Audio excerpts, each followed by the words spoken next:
This is going to be a video tutorial on how to enable or disable location access on the Epic Privacy Browser. I will be using a desktop PC for this.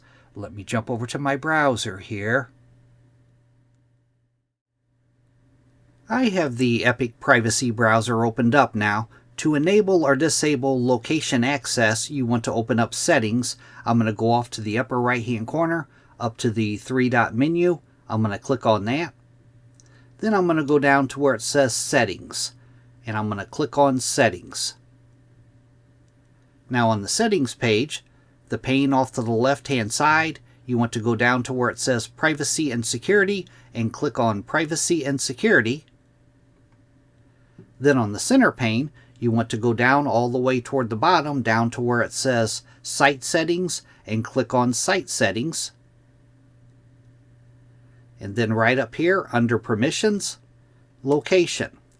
Click on Location. Then it says Default Behavior. Sites automatically follow this setting when you visit them. The top one, if you toggle that one on, sites can ask for your location. If you toggle on the bottom one here, don't allow sites to see your location. Now down below that it has customized behavior. As you can see, I don't have anything in here. If you do have anything in here, there should be a trash can off to the right side that you can delete the website. But the main part is right up here, the default behavior. Sites can ask for your location. Don't allow sites to see your location. Thanks for watching.